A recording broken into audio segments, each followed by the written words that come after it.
So ano nga bang pake mo sa S24 Plus? Worth it ba 'to?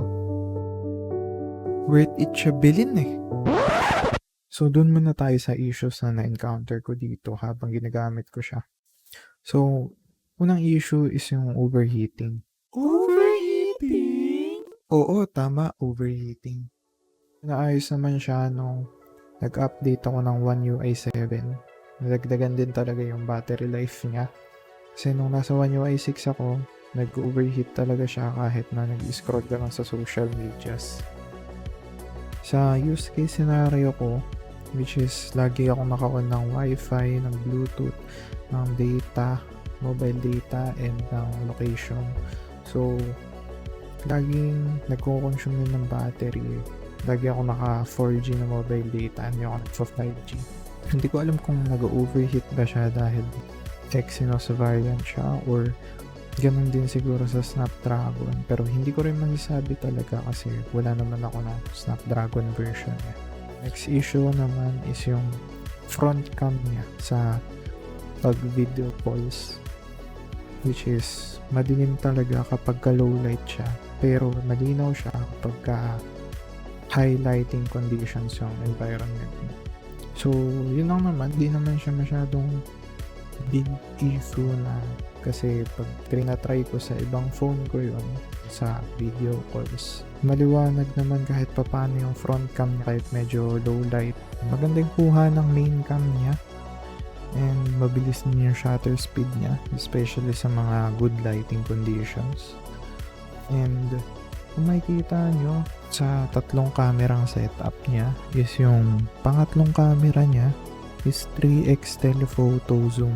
Mas maganda siya kasi compared sa ibang mid-range phones or budget phones na nilalagay nila is portrait camera, yung parang pang-detect ng blur, or nilalagay nila paminsan is macro camera, which is hindi naman masyadong ginagamit talaga ng mga tao. So, mas okay ito na 3x telephoto zoom yung nilagay nila kasi mas useful siya. So, battery usage ko naman is 5 hours, 5 to 6 hours. Yung battery niya is 4,900 milliamps.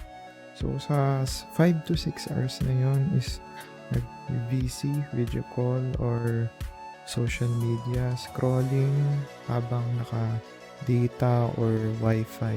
Depende kung nasa location ako. So, kaon lang yung data, yung location, yung Wi-Fi, Bluetooth ko lagi, hindi ko pinapatay yun.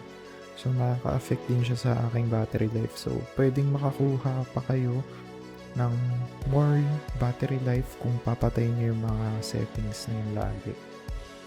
So, sa charging naman, meron tayong 45 watts of charging na naka-Type-C na siya. So, para maabot natin yung 45 watts na charging na yun, kailangan natin ng 5 amps na cable. So, pagka wala tayong 5 amps na cable, hindi gagana yung 45 watts na charging. Pag ginamit yung kasama sa box na cable, hindi rin siya 45 watts. Hindi siya 5 amps na cable. So, next na kailangan natin is yung 45 watts na charging brick. So, 45 watts and above, gagana siya. Although, mag-charge pa rin naman siya ng fast charging kahit na 25 watts or kahit na 15 watts lang.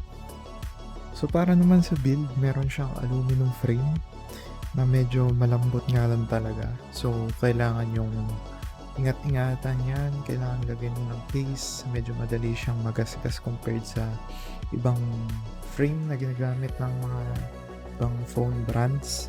Tulad ng mga stainless steel sa iPhone and mga titanium nila. Sa glass naman, meron siyang Gorilla Glass Victus sa front and back niya.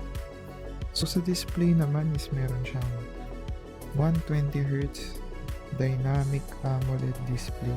So yung Dynamic AMOLED na yun is 120Hz siya. Pwede niyang gawing 1Hz. Pwede siya magbaba ng 1Hz kapag walang ini-display na gumagalaw sa screen or static images ang dinidisplay niya.